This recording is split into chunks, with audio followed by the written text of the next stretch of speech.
Lakira Williamson stared at the elegant cream-colored envelope that had arrived by courier to her modest apartment. Her hands shook slightly as she recognized the expensive letterhead, the same company logo that once belonged to her and her ex-husband. The invitation inside was written in gold lettering, requesting her presence at the annual charity gala hosted by Demetrius Williamson and his new wife, Courtney. The words on the invitation felt like daggers. "We cordially invite you to join us for an evening of celebration and giving back to the community. Black tie required. Please RSVP by Friday." What made her stomach twist wasn't just the formal language. It was the handwritten note at the bottom in Demetrius's familiar scroll. "Lakira, I thought you might enjoy seeing how far we've come. It would be wonderful to catch up on old times. I'm sure you'll find the evening enlightening." Demetrius. She knew that tone. It was the same condescending voice he used when he wanted to make her feel small. The same voice he used 3 years ago when he told her she would never amount to anything without him. The same voice that echoed in her mind during those dark months when she had nothing but $27 in her bank account and a suitcase full of clothes. Lakira set the invitation down on her kitchen table and walked to the window of her simple one-bedroom apartment. To anyone looking at her life now, it would seem like Demetrius was right. She lived modestly, drove a regular car, and dressed simply. But what Demetrius didn't know, what nobody in their old social circle knew, was that the woman he had thrown away like garbage now controlled an empire worth over $200 million. She picked up her phone and dialed her assistant. "Veronica, I need you to clear my schedule for Saturday night. The Henderson Industries Gala. But ma'am, you own Henderson Industries. Shouldn't you be hosting?" Lakira smiled coldly. "Actually, I think I'll attend as a guest this time. And Veronica, make sure Demetrius Williamson's contracts with all our subsidiary companies are ready for review Monday morning. All of them, ma'am. Every single one." She hung up and looked at the invitation again. Demetrius had no idea that Sterling Enterprises, the anonymous holding company that owned 40% of his business contracts, belonged to the woman he had humiliated and discarded. He had no idea that the quiet charity donations keeping his favorite causes funded came from her accounts. He had no idea that the woman he thought was struggling to make ends meet could buy and sell his entire company 10 times over. The invitation was meant to be a knife in her back. Dimitri wanted to parade his new wealth and success in front of her to show her what she had lost when he chose his young secretary over his wife of 8 years. He wanted to see her broken, desperate, and grateful for any crumbs of attention he might throw her way. What he was going to get instead was something far different. Lakira remembered the last time she saw Demetrius. It was in their divorce lawyer's office where he sat smugly next to Courtney, his hand possessively placed on her growing belly. He had looked at Lakira with such disdain as if she was something he had scraped off his shoe. "You'll never survive without me," he had said, as they signed the papers that gave him everything. Their house, their cars, their business, even her jewelry. "You don't have what it takes to make it in the real world." Courtney had giggled softly, her young face bright with victory. She was only 23 then, fresh out of college, and completely infatuated with Dimitri's money and status. She looked at Lakira like she was an old relic being replaced by something newer and better. The lawyer had pushed the final papers across the table. Demetrius got everything because technically the business was in his name. Lakira had been too trusting, too naive to protect herself legally. She walked out of that office with nothing but her clothes and a broken heart. But she also walked out with something Dimitri's never recognized in her, a fire that couldn't be extinguished. Now, 3 years later, she was looking at an invitation to her own triumph. Demetrius thought he was inviting a victim to witness his success. Instead, he was inviting the puppet master who controlled his strings. Lakira poured herself a glass of wine and began planning her return to high society. She would need the perfect dress, the perfect entrance, and the perfect moment to reveal the truth. She wanted to savor every second of Dimitris's realization that he had thrown away the best thing that ever happened to him. She thought about all the nights she had cried herself to sleep, all the days she had worked multiple jobs just to afford food, all the time she had doubted herself and wondered if Dimitris was right about her worthlessness. Those days were over. Saturday night would be her declaration of war. And Dimitris had no idea what was coming for him. The memory hit Lakira like a physical blow every time she allowed herself to remember that day. She had come home early from visiting her sick mother, excited to surprise Dimitris with his favorite dinner. The house was quiet when she entered, but she could hear voices upstairs in their bedroom. She had climbed the stairs slowly, thinking Dimitris might be on a business call. But as she got closer, she realized there were two voices, one male, one female, and they weren't talking about business. The door to their bedroom was slightly open. Through the crack, she could see Dimitris and Courtney, his secretary, in their marriage bed. The bed where she and Dimitris had made love, where they had planned their future, where she had dreamed of the children they might have someday. Courtney was young and beautiful, with blonde hair that caught the afternoon sunlight streaming through the windows. She was everything Lakira wasn't young, carefree, and completely devoted to Dimitris's every word. As Lakira watched in horror, she heard Courtney whisper, "When are you going to leave her? I'm tired of hiding." Dimitris's response destroyed what was left of Lakira's world. "Soon, baby. I'm just waiting for the right moment. Once I figure out how to keep the business in the house, she'll be gone. She doesn't contribute anything anyway. You're the one who makes me happy." Lakira had backed away from the door silently, her heart pounding so loud she was sure they would hear it. She grabbed her purse and keys and left the house, driving aimlessly around the city for hours, trying to process what she had seen and heard. When she finally returned home that evening, Dimitris was in his study, acting completely normal. He kissed her on the cheek and asked about her mother's health. He sat across from her at dinner and talked about his day at the office, never mentioning that his secretary had spent the afternoon in their bed. For 3 weeks, Lakira lived in this horrible limbo. She knew the truth, but she couldn't bring herself to confront it. She kept hoping it was a nightmare that she had imagined everything. She watched Dimitris and Courtney at company events, noting the way they looked at each other, the way Courtney's hand would linger on his arm when she handed him documents. The end came on a Tuesday morning. Lakira was making breakfast when Dimitris sat down at the kitchen table with a cup of coffee and a serious expression. "Lakira, we need to talk." She had known this moment was coming, but hearing the words still felt like a punch to the stomach. She turned off the stove and sat across from him, her hands folded in her lap. "I want a divorce," he said simply. "This marriage isn't working anymore.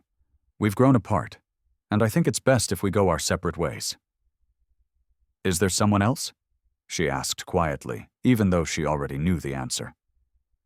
Dimitris looked uncomfortable for a moment, then shrugged. "That's not really relevant. What matters is that we're done." The divorce proceedings were swift and brutal. Dimitris had expensive lawyers who found ways to prove that everything they had built together legally belonged to him.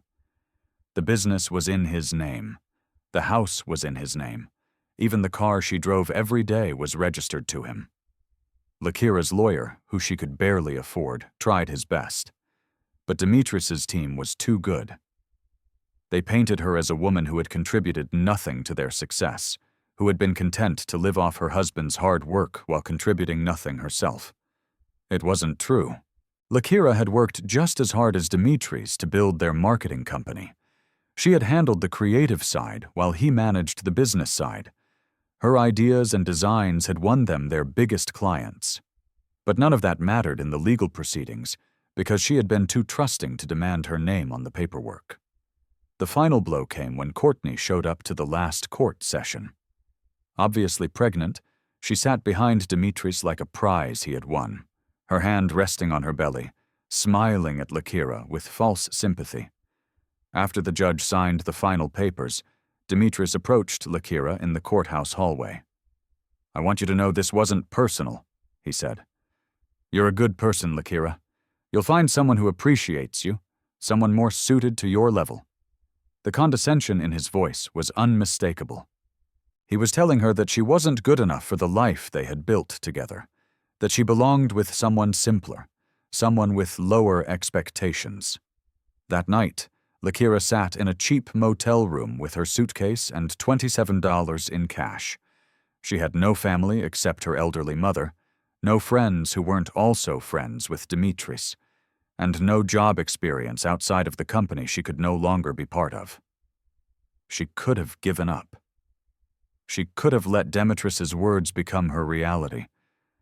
Instead, she made a promise to herself that night. She would not just survive, she would thrive.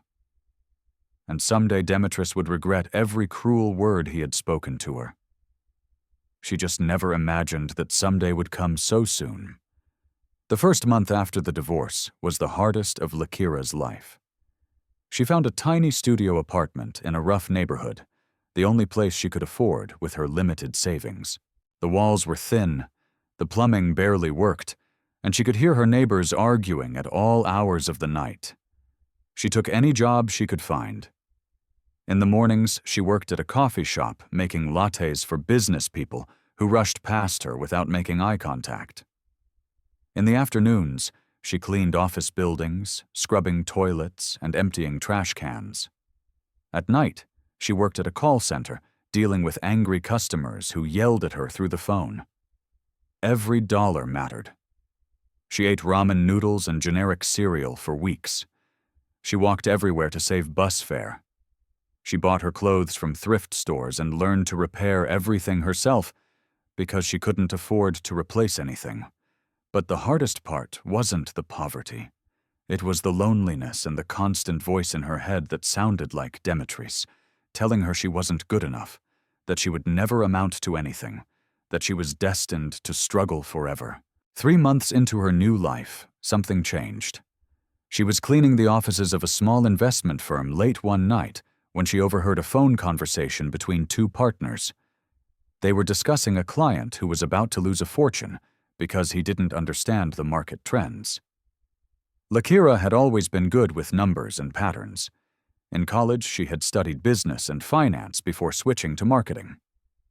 As she listened to the conversation, she realized she could see the solution they were missing. The next morning, she did something that terrified her. She called the investment firm and asked to speak to one of the partners. When he came on the line, she introduced herself as the cleaning woman and asked if she could share an idea about their client's portfolio. The partner, Marcus Shaw, was initially annoyed, but something in Lakira's voice made him listen. She explained her analysis of the market trends and suggested a strategy that could save their client's investment. Marcus was skeptical, but he was also desperate. His client was threatening to pull all his money if they couldn't turn things around. So he decided to try Lakira's suggestion. 2 weeks later, the client's portfolio had gained back everything he had lost and more. Marcus called Lakira and asked her to come in for a meeting. "I don't understand," he said, sitting across from her in his expensive office. "You're a cleaning woman with no formal training in investment strategy. How did you see what my team of experts missed?" Lakira looked around the office, taking in the diplomas on the walls, the expensive furniture, the view of the city skyline. "Maybe because I don't think like an expert," she said. "I think like someone who can't afford to lose." Marcus offered her a job as a junior analyst. The pay was barely more than what she made at her 3 other jobs combined, but it was a start. She quit the coffee shop in the call center, but kept cleaning offices at night to make ends meet. For 6 months, she worked 18-hour days, learning everything she could about finance and investment. She read every book she could get from the library, She studied market reports until her eyes burned.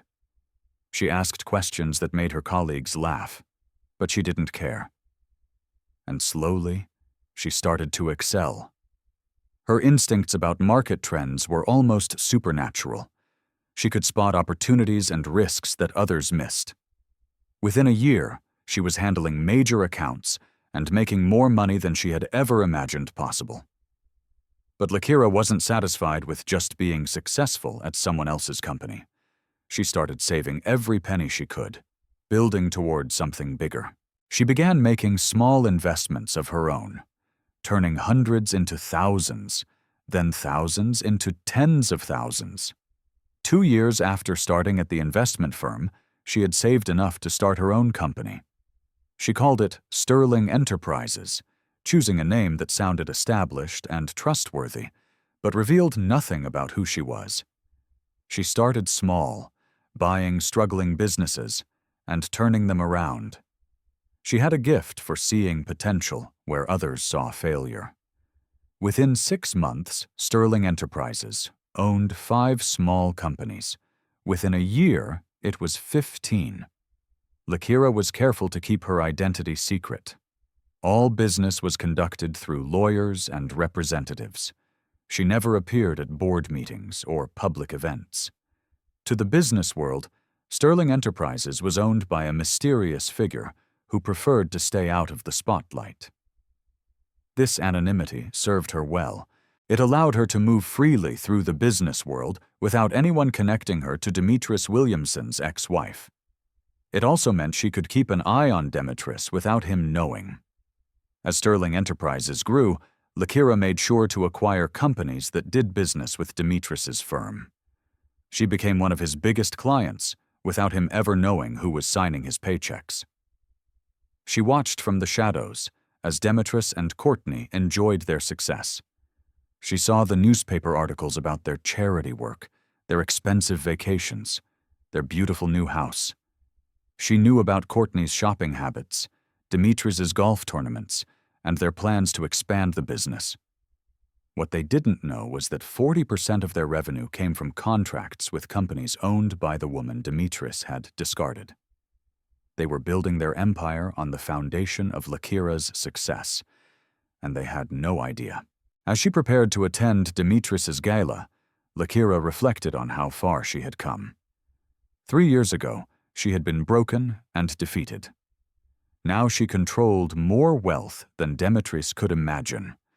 The scared, helpless woman who had left that courthouse with nothing had transformed into a business mogul who could buy and sell Demetris' entire world.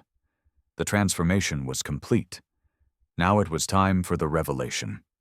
Lakira's corner office on the 42nd floor of the Sterling building offered a panoramic view of the city. From her floor-to-ceiling windows, she could see the entire business district, including the modest 15-story building where Demetris Williamson's marketing firm occupied 3 floors. She often stood at this window in the early morning, drinking her coffee and watching the tiny figures hurrying to work below. Sometimes she wondered if Demetris ever looked up at the Sterling building and wondered who owned it. The building bore no external signs indicating Sterling Enterprises headquarters. To most people, it was just another anonymous corporate tower. But inside these walls, Lakira commanded an empire that touched nearly every aspect of the business world. Sterling Enterprises now owned 47 companies across 12 different industries. They ranged from small tech startups to established manufacturing firms, from boutique consulting agencies to major retail chains. The beauty of her business model was its invisibility. Each company operated independently, maintaining its original name and management structure. The only thing that changed was ownership, and that information was buried in legal documents that few people bothered to examine. "Ma'am, your 90 yuan is here," Veronica announced through the intercom.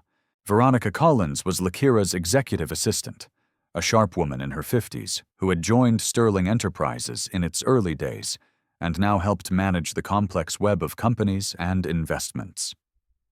"Send him in," Lakira replied, settling behind her mahogany desk.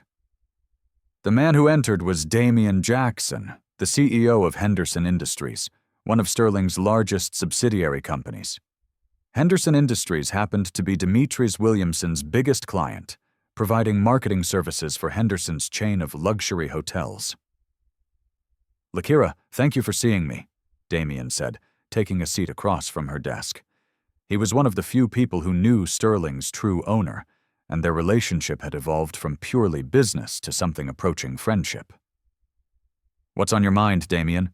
"It's about the Williamson Group contract. I've been reviewing their work for our spring campaign, and frankly, I'm not impressed. Their creative team seems to have lost their edge. The campaign they proposed is generic and uninspiring." Lakira leaned back in her chair, considering this information. "What do you recommend?" "I think it's time to consider other options. There are several agencies that could do better work for the same price. Williamson Group has been coasting on their reputation for too long." "That's interesting," Lakira said carefully. "I understand Williamson Group was once known for innovative campaigns." "What changed?" Damian shrugged. "Hard to say. Maybe success made them lazy. Or maybe they never had the creative spark people thought they did. Their best work was actually from several years ago, back when they had a different creative director. I believe it was the owner's wife who handled that side of the business." Lakira's smile was cold. "His ex-wife, you mean?" "Yes, that's right. I heard she left the company during the divorce." "Shame." "Really? Her campaigns were brilliant. The work they've produced since then has been mediocre at best." "I see. Well, Damian, I trust your judgment. If you think it's time to explore other options, then that's what we should do. But let's not rush into anything. Take your time to research alternatives." After Damian left, Lakira returned to her window. She could see people streaming into the Williamson Group building for their morning meetings. Somewhere in there, Demetrius was probably reviewing quarterly reports, completely unaware that his biggest client was considering dropping him. The irony was delicious. Demetrius had thrown away his most valuable asset when he divorced her. Lakira had been the creative force behind their most successful campaigns, the one who understood client needs and delivered results. Demetrius had been the face of the company, the one who schmoezed with clients and closed deals. But the real talent had been hers. Now he was struggling to maintain that success without her. And his biggest client, a client he didn't know was ultimately controlled by his ex-wife, was losing confidence in his abilities. Lakira's phone rang, interrupting her thoughts. "Yes, Veronica, I have the RSVPs for Mr. Williamson's Gala. It looks like it's going to be quite the event. The guest list includes some of the biggest names in business and politics. Anyone we know? Actually, yes.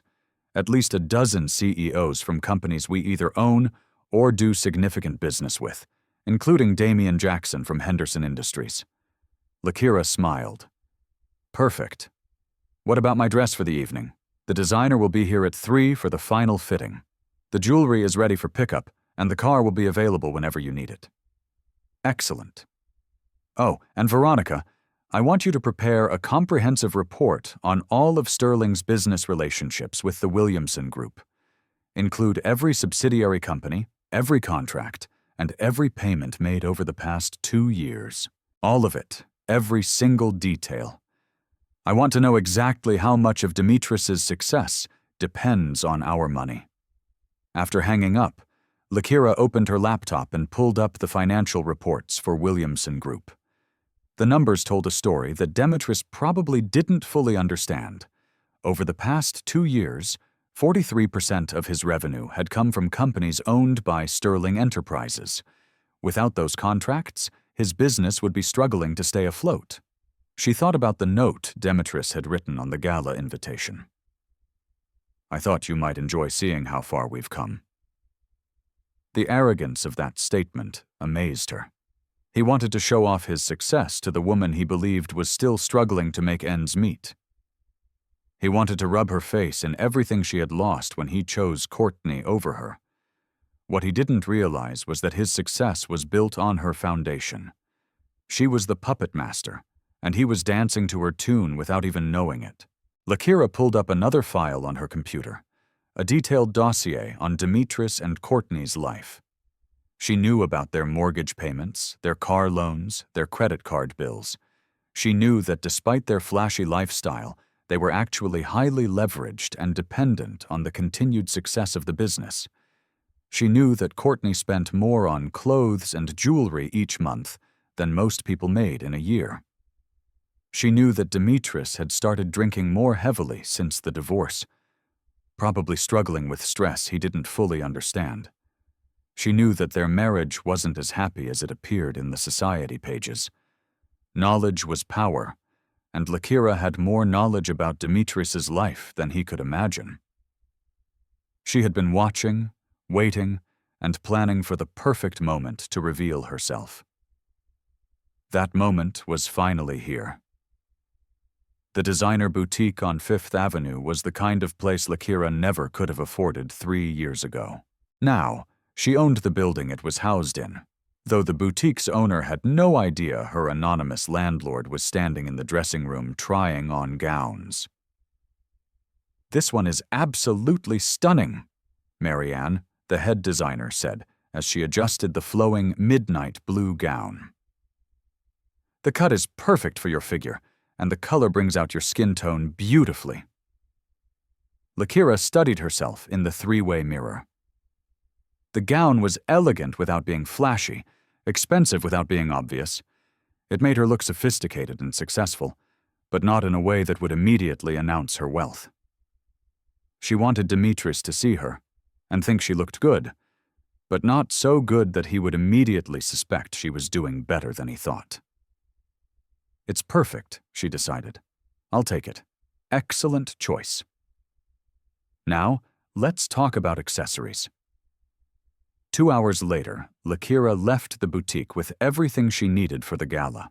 The dress, the shoes, the jewelry, all carefully chosen to send the right message.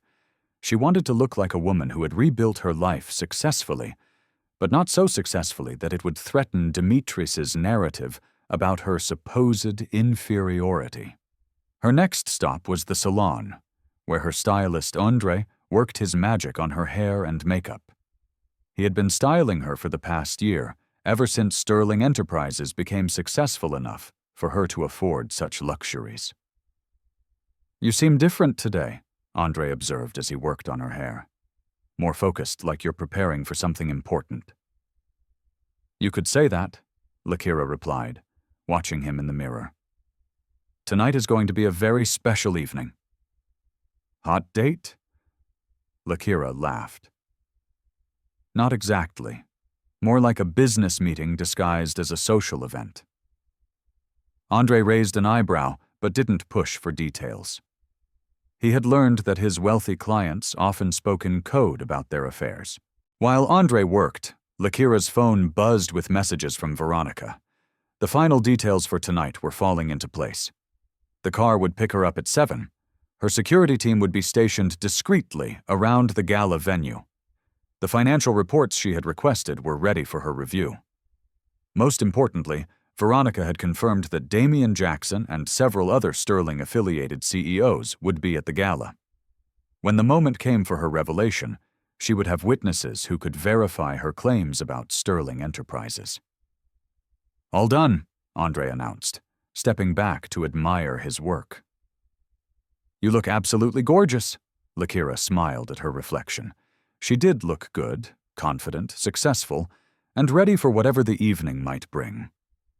Dimitris was expecting to see a broken woman grateful for his invitation. Instead, he was going to face someone he no longer recognized. Back at her apartment, Lakira laid out everything for the evening. The gown hung on her closet door like a battle uniform. The jewelry sparkled in its velvet case. The shoes waited by the door, ready to carry her into war. She poured herself a glass of wine and sat down to review the financial reports Veronica had prepared. The numbers were even more damaging than she had remembered. Williamson Group's dependence on Sterling-controlled contracts was complete. If she decided to pull those contracts, Dimitris's business would collapse within 6 months. The thought gave her a dark satisfaction. For 3 years, she had built her empire while Dimitris enjoyed his success, never knowing that his prosperity depended on the woman he had discarded. Tonight, that ignorance would end. Her phone rang. "Hello, Mother." "Lakira, honey, how are you feeling about tonight?" Loretta Williamson. She had kept Dimitris's name after the divorce, mainly because changing it back would have been another hassle she didn't need, was the only person who knew the full truth about her daughter's transformation. She had watched Lakira rebuild her life from nothing, and had been her biggest supporter during the darkest days. "I'm ready," Lakira said. "More than ready. Are you sure about this? You could just continue living your successful life without confronting Dimitris. Why put yourself through this?" Lakira considered the question. It wasn't about money. She had more than enough of that. It wasn't even about revenge. Exactly. It was about justice. Dimitris had tried to destroy her spirit to convince her that she was worthless without him. He had taken everything from her and left her with nothing but doubt and pain. Tonight was about proving to herself as much as to him that she was stronger than he had ever imagined. It was about closing a chapter of her life that had been left open for too long. "Because he needs to know," she said finally. "He needs to understand what he threw away, and he needs to face the consequences of his choices. Just remember, baby, you've already won. You don't need his validation or his apology. You've built something amazing, and you did it without him." "I know, Mama, but I need to do this." After hanging up, Lakira went to her safe and pulled out a small velvet box. Inside was her original wedding ring, the simple band Dimitris had given her when they were young and struggling to build their first business together. She had kept it not out of sentiment, but as a reminder of who she used to be. Tonight, she would finally let go of that woman forever. At 6:30, she began getting dressed. Each piece of her outfit was a piece of armor, protecting her from the vulnerability she had felt the last time she saw Dimitris. The dress, the shoes, the jewelry, they all transformed her into someone new, someone powerful. At exactly 7, her driver knocked on the door. "Mrs. Williamson, your car is ready." Lakira took one last look at herself in the mirror. The woman looking back at her was confident, successful, and ready for anything. She bore little resemblance to the broken woman who had left the courthouse 3 years ago with nothing but a suitcase and a broken heart. "Let's go," she said, and walked out to face her past. The Henderson Grand Hotel ballroom was a vision of luxury and elegance. Crystal chandeliers cast sparkling light over the crowd of beautifully dressed guests, while servers circulated with champagne and gourmet appetizers.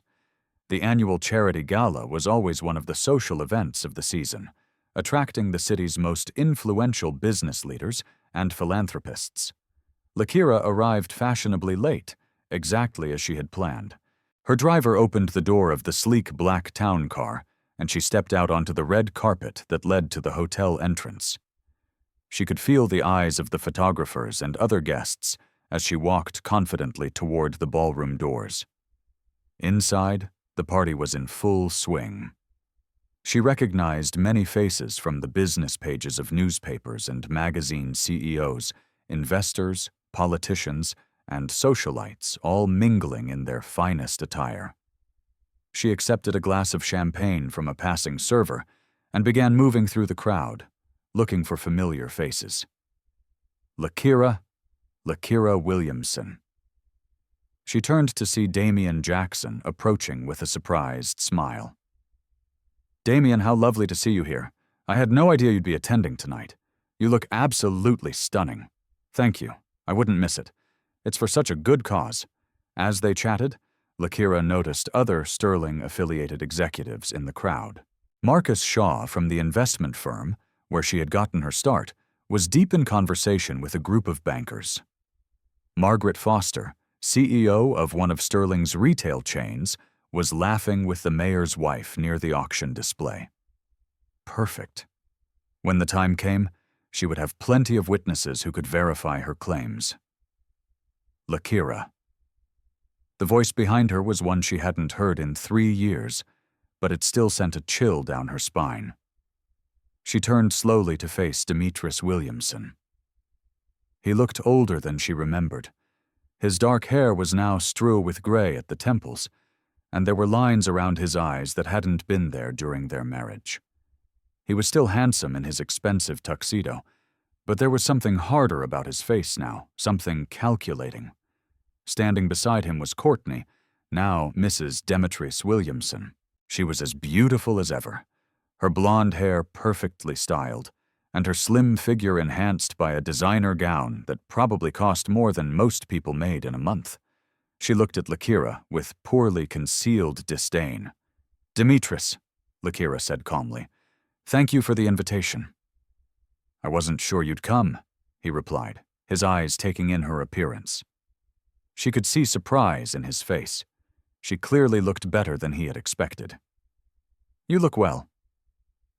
"Thank you. Life has been good to me." Courtney stepped closer to Demetrius's side, her hand sliding possessively through his arm. "Lakira, isn't it? I don't think we've been properly introduced. I'm Courtney Williamson." The emphasis on the last name was deliberate and petty. Lakira smiled graciously. "Congratulations on your marriage. I hope you're very happy together." "Oh, we are," Courtney gushed, displaying her enormous diamond wedding ring. "Demetrius has given me everything I ever dreamed of. We just got back from Paris, a belated honeymoon trip. We stayed in the most beautiful suite at the Four Seasons." Lakira nodded politely, though she already knew about the trip. She owned the hotel chain that had provided their accommodations, though they didn't know that. "That sounds wonderful," she said. "I've always loved Paris." "Have you been recently?" Demetrius asked, and there was something sharp in his tone. "I imagine international travel isn't exactly in your budget these days." The comment was designed to sting, to remind her of her supposedly reduced circumstances. Lakira felt the old familiar pain try to surface, but she pushed it down. She had moved far beyond the reach of Demetrius's casual cruelties. "I managed to get around," she said lightly. "Well, it's good to see you're managing," Courtney said with false sweetness. "It must be difficult starting over at your age, but I'm sure you'll find your way eventually." The condescension in her voice was unmistakable. To Courtney, Lakira was a cautionary tale, the discarded first wife who served as a reminder of what could happen if a woman didn't hold on to her man tightly enough. "Actually," Lakira said, "I found starting over to be quite liberating. Sometimes losing everything gives you the freedom to become something better than you ever imagined possible." Demetrius's eyes narrowed slightly. Something in her tone seemed to puzzle him. "What exactly are you doing these days, Lakira?" "For work?" "I mean, consulting," she replied vaguely. "Business development, investment advice, that sort of thing." "Consulting?" Courtney repeated with a small laugh. "Oh, nice. That must be interesting work. It has its rewards." "I'm sure," Demetrius said, "though I imagine the client base is somewhat limited. The business world can be very exclusive, especially for people without the right connections." Again, the dig was deliberate. He was reminding her that their divorce had cut her off from the professional network they had built together. In his mind, she was now an outsider looking in, dependent on whatever scraps of work she could find among the lower tiers of the business world. "You'd be surprised," Lakira said. "I found that talent and results matter more than connections. Good work speaks for itself, does it?" Demetrius's smile was cold. "Well, I hope that philosophy works out for you. Though, I have to say the business world has become increasingly competitive since you left the field. It takes a certain kind of person to succeed at the highest levels." The implication was clear. She wasn't that kind of person. She never had been, and she never would be. Lakira felt a familiar rage building in her chest. but she kept her expression pleasant and calm. "You're absolutely right, Dimitris. It does take a certain kind of person. The kind who doesn't give up when things get difficult. The kind who learns from failure and comes back stronger." "Oh, how inspiring," Courtney said with another laugh. "You should write self-help books." Before Lakira could respond, the lights dimmed and a voice came over the sound system asking everyone to take their seats for dinner. As the crowd began moving toward the dining area, Dimitris leaned closer to Lakira. "I hope you enjoy the evening," he said quietly. "I thought it might be educational for you to see how the other half lives." With that, he and Courtney walked away, leaving Lakira standing alone in the crowd. But instead of feeling hurt or diminished by the encounter, she felt energized. Everything was proceeding exactly as she had hoped. Dimitris and Courtney had revealed themselves completely in just a few minutes of conversation. Their arrogance, their cruelty, their absolute certainty of their own superiority. It was all on full display. They had no idea what was coming for them. Dinner was an elaborate affair with multiple courses and carefully paired wines. Lakira found herself seated at a table with several business leaders she recognized, including Margaret Foster and 2 other CEOs whose companies were part of the Sterling portfolio. Dimitris and Courtney were seated at the head table, where they could be seen by everyone in the room. As the evening progressed, Lakira observed them carefully. Dimitris was in his element, holding court with important guests, telling stories, and making everyone laugh. He had always been charming in social situations, able to make people feel like they were the most important person in the room. Courtney based in his reflected glory, hanging on his every word and making sure everyone noticed her expensive jewelry and designer gown. She was playing the part of the perfect trophy wife, beautiful and devoted to her successful husband. During the second course, Dimitris rose from his seat and approached the microphone at the front of the room. "Ladies and gentlemen, if I could have your attention for just a moment." The room quieted as all eyes turned to him. He looked confident and at ease, clearly comfortable being the center of attention. "First, I want to thank everyone for being here tonight and for your generous support of the Children's Education Foundation. Your donations will make a real difference in the lives of deserving young people." Polite applause filled the room. "I also want to take a moment to acknowledge someone special who's here with us tonight," Dimitris continued, his eyes finding Lakira in the crowd. "My ex-wife, Lakira Williamson, has joined us this evening. I thought it would be nice for her to see how successful our little business has become since our divorce." The room fell silent. This was clearly unexpected and inappropriate, but no one seemed to know how to respond. Lakira felt every eye in the room turned to her, and she could sense the discomfort of the other guests. "You see," Dimitris went on, "when Lakira and I divorced 3 years ago, she was convinced that she was essential to our company's success. She thought that without her creative input, we would struggle. Well, I'm happy to report that Williamson Group has actually thrived since her departure. We've grown by 200%, expanded into new markets, and just this year, we were named Marketing Firm of the Year by Business Excellence magazine." More uncomfortable silence. Even Courtney looked uncertain about where this was going. "So, Lakira," Dimitris said, raising his wine glass in her direction, "I want to thank you. Your departure forced us to reach new heights. Sometimes losing dead weight is exactly what a business needs to soar." The insult was devastating in public, delivered in front of the most influential people in the city. Several guests looked appalled by Dimitri's cruelty, but others seemed entertained by the drama. Lakira could feel their stares, could imagine their whispered conversations later about the bitter divorced couple and their public confrontation. But instead of feeling humiliated, Lakira felt a calm settle over her. Dimitris had just made a fatal mistake. He had attacked her publicly in front of witnesses and claimed credit for success that actually belonged to her. He had given her the perfect opening for what was to come. She stood slowly, her movements graceful and controlled. The room watched as she picked up her own wine glass and smiled at Dimitris. "Thank you, Demetris," she said, her voice carrying clearly through the silent ballroom. "That's very kind of you to say. I'm so glad Williamson Group has done well. Success suits you." She paused, letting the moment build. "I'm especially glad to hear that you've grown by 200%.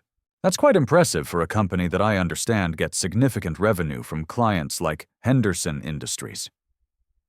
Damian Jackson nodded from his nearby table. "That's correct. Henderson has been a major client of Williamson Group for the past 2 years. And Sterling Manufacturing," added Marcus Shaw. "They've done excellent work for us as well. Sterling Real Estate Development too," called out Margaret Foster. Lakira smiled as more Sterling-affiliated executives confirmed their business relationships with Williamson Group. She could see confusion beginning to cloud Dimitris's face as he realized that all of his biggest clients seemed to know this woman he had just publicly humiliated.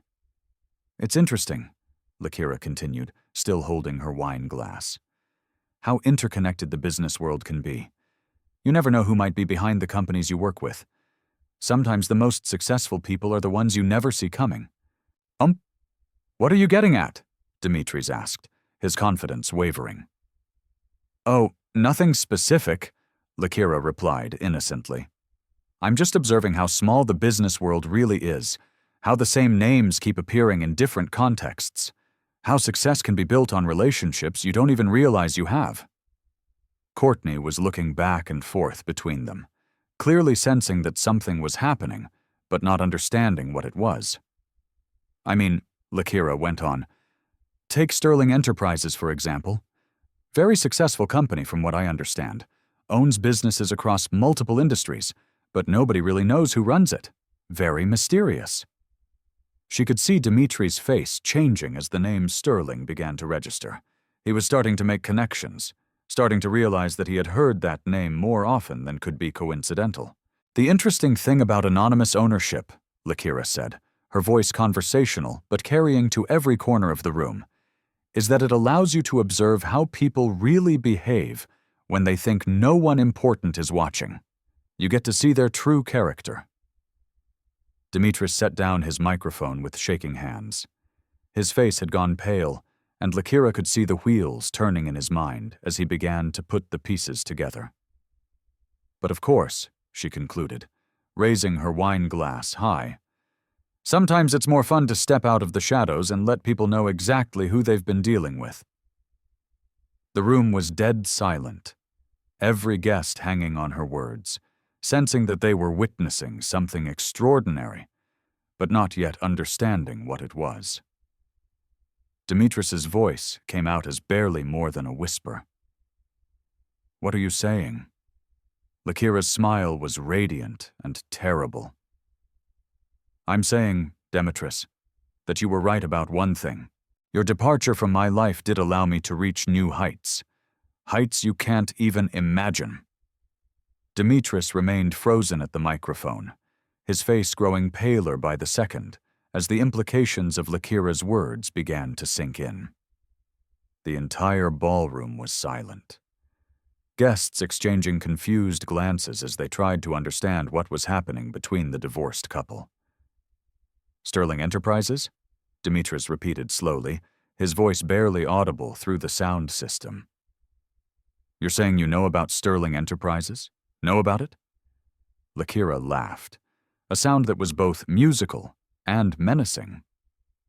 "Dimitris, I think you're still not quite understanding the situation." She began walking slowly toward the head table, her heels clicking against the marble floor in the hushed ballroom. Every step was measured and deliberate, like a predator approaching wounded prey. "Let me help clarify things for you," she said as she moved. "Damian, would you mind telling everyone what percentage of Henderson Industries' marketing budget goes to Williamson Group?" Damian Jackson, looking fascinated by the unfolding drama, consulted his phone. Approximately 60% of our annual marketing budget. Williamson Group handles our luxury hotel chains, our restaurant division, and our real estate development projects. And Marcus, what about your investment firm? Marcus Shaw nodded. Williamson Group manages our client communications and brand development. They've been with us for 18 months now. Margaret Sterling Real Estate Development has used Williamson Group for all our major campaigns for the past 2 years, Margaret confirmed. They handle everything from our residential projects to our commercial developments. Lakira reached the head table and stood directly across from Dimitris, who was now gripping the microphone stand for support. Are you starting to see the pattern, Dimitris? I don't understand what you're implying, he stammered, but his voice betrayed his growing fear. Henderson Industries, Sterling Manufacturing, Sterling Real Estate Development, Sterling Investment Management, Lakira recited. All major clients of Williamson Group, all very successful companies, all with one very interesting thing in common. She paused, letting the tension build as Demetris's breathing became more rapid and shallow. They're all owned by the same parent company, Sterling Enterprises. The gasps from the audience were audible. Several guests had pulled out their phones and were clearly looking up information about Sterling Enterprises, their faces showing shock as they discovered the scope of the company's holdings. Courtney, who had been silent throughout the exchange, finally found her voice. That's impossible. Williamson Group has dozens of major clients. You can't possibly be suggesting that's some mysterious company. Not mysterious at all, Lakira said calmly. Just private. Sterling Enterprises owns 47 companies across 12 industries. Those companies employ over 15,000 people and generate annual revenues of approximately $230 million. The numbers hit the room like physical blows. Several guests were now openly staring at Lakira with new recognition and respect. The woman they had watched Dimitris publicly humiliate moments earlier was apparently one of the most successful business owners in the city. That's not possible, Demetris whispered. You're lying. After the divorce, you had nothing. I know because I took everything. The house, the cars, the business, everything was mine. You took everything that was legally yours, Lakira agreed. Which, thanks to my naive trust in you, was indeed everything we had built together. You left me with $27 and a suitcase full of clothes. Her voice carried clearly through the room, and several guests looked appalled at this revelation of Dimitris' ruthlessness during their divorce. But you made one critical error, Demetris. You assumed that what we built together was the limit of what I was capable of building. You thought that without you, I would crumble and disappear. You never considered that losing everything might actually free me to become something much more powerful than I had ever been before. Dimitris was shaking his head in denial. Even if what you're saying is true, even if you somehow managed to build some kind of business empire, Williamson Group doesn't depend on any single client. We're diversified. We have contracts with dozens of companies. 43%, Lakira said simply. What? 43% of Williamson Group's revenue comes from companies owned by Sterling Enterprises. Would you like me to break that down for you? She pulled out her phone and began reading from the financial reports Veronica had prepared. Henderson Industries, $2.8 million annually. Sterling Manufacturing, $1.6 million. Sterling Real Estate, $2.2 million. Sterling Investment Management, $1.1 million. Sterling Technology Solutions, $800,000. Sterling Retail Group, $1.3 million. Should I continue? With each number, Demetris seemed to shrink further into himself. The color had completely drained from his face, and he was now openly perspiring, despite the air conditioning in the ballroom. That's he started, then stopped, apparently unable to form coherent thoughts. Nearly $4 million annually, Lakira finished for him. Without those contracts, Williamson Group would be operating at a significant loss. Your company would be bankrupt within 6 months. The revelation sent shockwaves through the assembled crowd. Many of the guests were business leaders themselves, and they understood immediately what this meant. Demetrius Williamson, who had just publicly humiliated his ex-wife, had unknowingly built his success on her money. "This is insane," Courtney said, her voice shrill with panic. "You're making this up. There's no way you could own all those companies. We would have known." Demetrius would have known. "Would he?" Lakira asked, turning her attention to the younger woman. "Tell me, Courtney, how much attention did Demetrius pay to the fine print of his contracts? Did he research the ownership structure of his clients? Or was he too busy enjoying the lifestyle those contracts provided to ask questions about where the money was really coming from?" Courtney looked to Demetrius for support, but he was staring at Lakira as if seeing a ghost. The confident, successful businessman who had stood at the microphone minutes earlier was gone, replaced by a man who was clearly struggling to process the magnitude of what he was learning. "You see," Lakira continued, "the beautiful thing about anonymous ownership is that it lets you see how people really behave when they think no one important is watching. For 2 years, I've been observing how you treat the people you think are beneath you. I've watched you take credit for work that was actually funded by my companies. I've seen how you talk about me to your friends and business associates."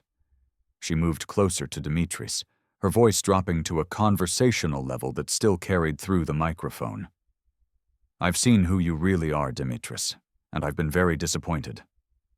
The host of the gala, Victoria Henderson, approached the microphone area with obvious nervousness. As the owner of Henderson Industries and the primary organizer of the charity event, she felt responsible for the growing tension in the ballroom. "Perhaps we should take a short break," she suggested diplomatically. "Allow everyone to process what we've heard." "Actually," Lakira said, turning to face the crowd, "I think this is the perfect time to address something important. You see, everyone here tonight believes they were invited by Demetrius and Courtney Williamson. But that's not entirely accurate." She gestured toward Victoria Henderson. "Victoria, would you mind telling everyone who actually funds this annual charity gala?" Victoria looked uncomfortable, but answered honestly. "The primary sponsor has always been an anonymous donor who covers most of the event costs and matches all donations dollar for dollar. We've never met this donor personally. All arrangements are made through representatives. And how long has this arrangement been in place?" 3 years now. The anonymous donor approached us shortly after the previous main sponsor withdrew their support. Lakira nodded. "Demetrius, do you remember when you volunteered to host this gala 3 years ago? When you told everyone you were taking over as the primary sponsor?" Demetrius's face was now a sickly gray color. You can't be the anonymous donor who has been funding this event for 3 years. The person whose money has allowed you to take credit for charitable giving while actually contributing very little of your own funds." Lakira's smile was razor sharp. "Yes, Demetrius, that was me." The gasps from the audience were louder this time. Several guests were now openly staring at Demetrius with disgust as they realized he had been taking credit for someone else's generosity. "But it gets better," Lakira continued. "Victoria, would you please tell everyone how much the anonymous donor has contributed to the Children's Education Foundation over the past 3 years?" Victoria consulted her records on her phone. The anonymous donor has contributed over $2 million in direct funding, plus matching donations. It's been the largest source of funding in the foundation's history. $2 million, Lakira repeated, letting the numbers sink in. "Demetrius, in those same 3 years, how much have you and Courtney personally contributed to the foundation?" Demetrius opened his mouth, but no sound came out. Courtney stepped forward, her voice defensive. "We've contributed our time and effort organizing these events." "That's worth something." "Of course it is," Lakira agreed pleasantly, though I should mention that the event planning for these galas has been handled by Sterling Event Management, another subsidiary of Sterling Enterprises. So, technically, you've been taking credit for organizing events that were actually planned and executed by my employees." The room erupted in murmurs as guests began to fully grasp the scope of what they were witnessing. Demetris Williamson, who had built his reputation on his business success and charitable work, had apparently been living off the achievements of the woman he had publicly scorned. "This is impossible," Demetris said desperately.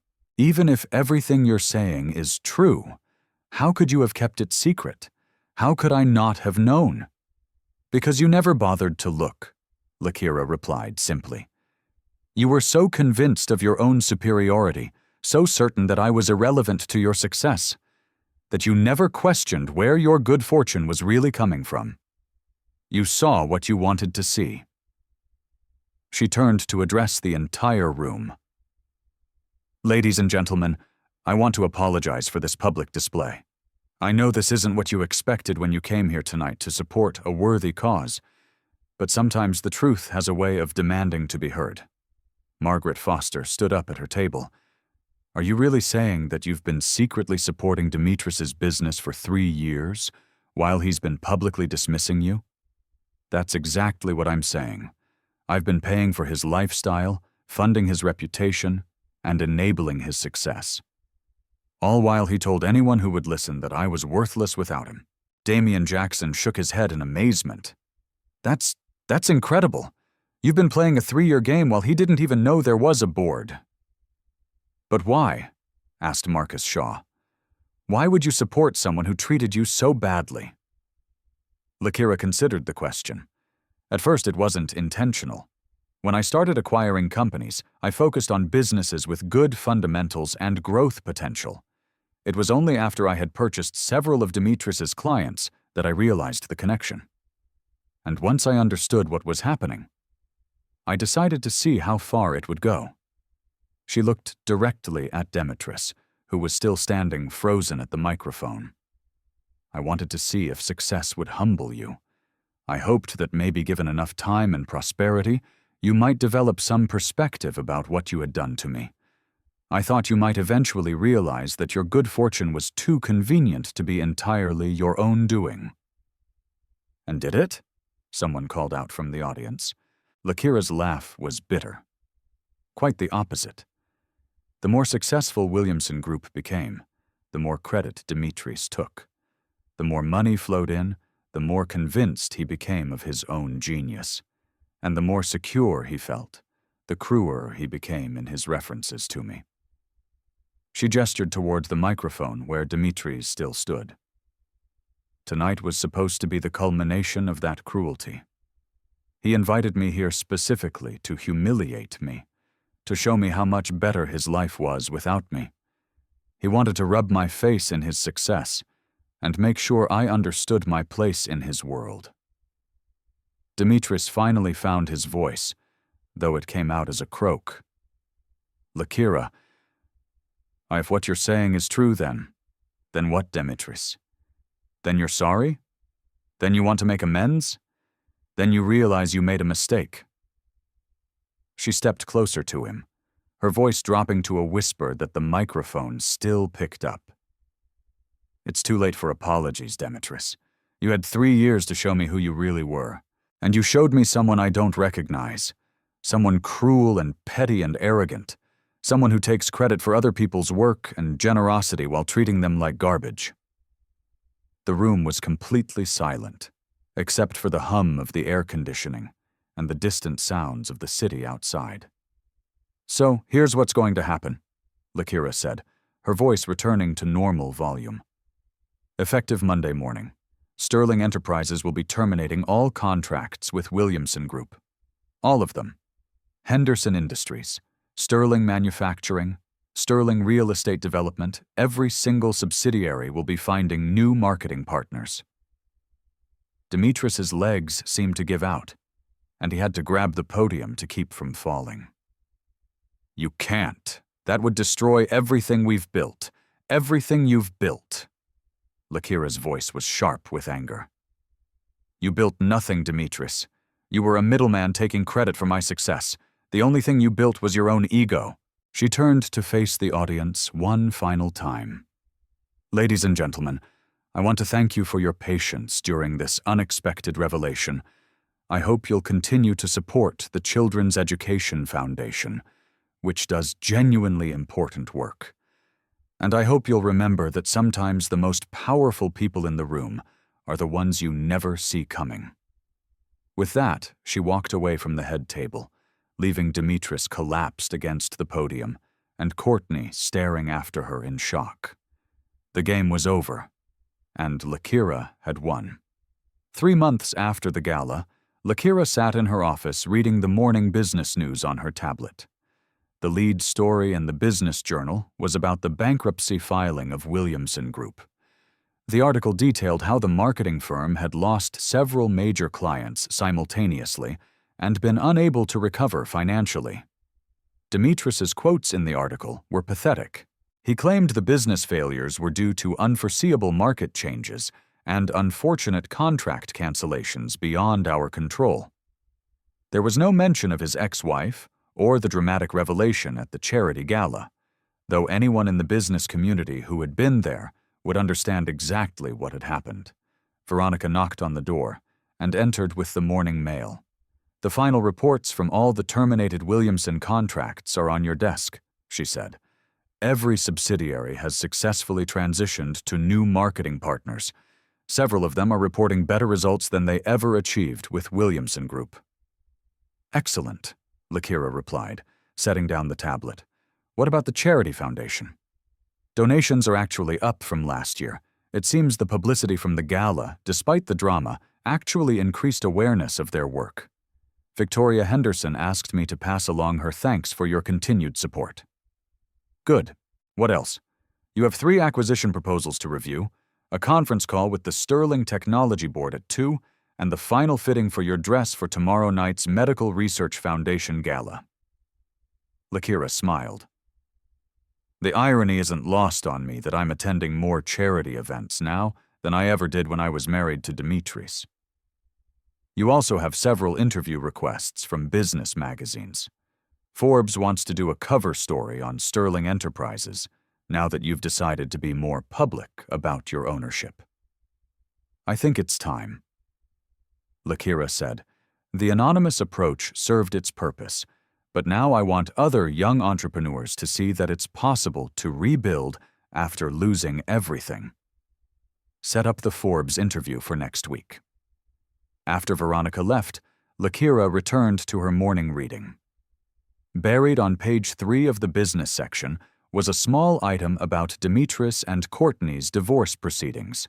Apparently, the financial stress of Williamson Group's collapse had been too much for their marriage.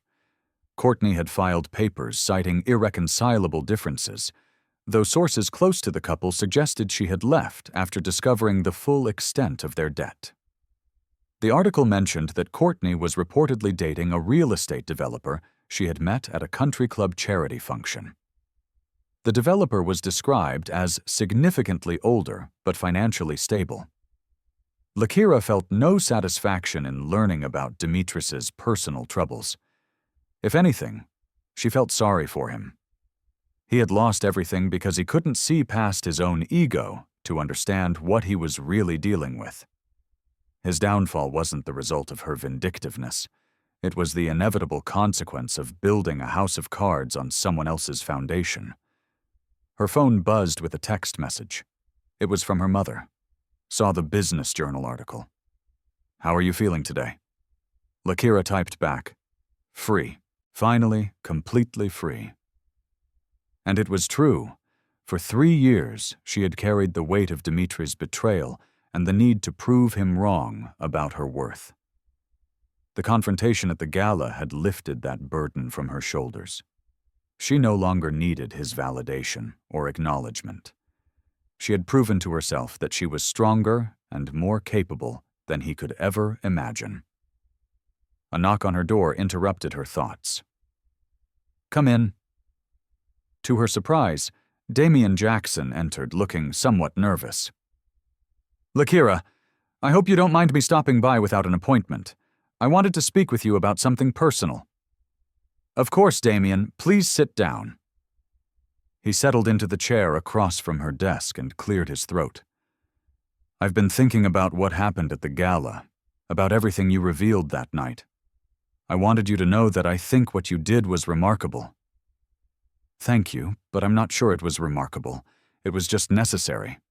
No, I disagree. You could have destroyed Dimitris quietly behind the scenes without anyone knowing it was you. Instead, you forced him to confront the truth about himself publicly. You made him face the consequences of his actions in front of everyone he had tried to impress. Damien leaned forward in his chair. More importantly, you showed everyone in that room that they had been underestimating you. You changed how every person there thinks about power and success and the assumptions we make about people. Lakira considered his words. I hope some good comes from it. I hope other people who have been dismissed or underestimated might find some inspiration in seeing that it's possible to rebuild and thrive. They will, Damien assured her. In fact, that's part of why I'm here. My daughter just graduated from business school, and she's struggling to find her footing in the corporate world. She's brilliant, but she's facing the same kind of dismissive attitudes you faced with Dimitris. Would you consider mentoring her?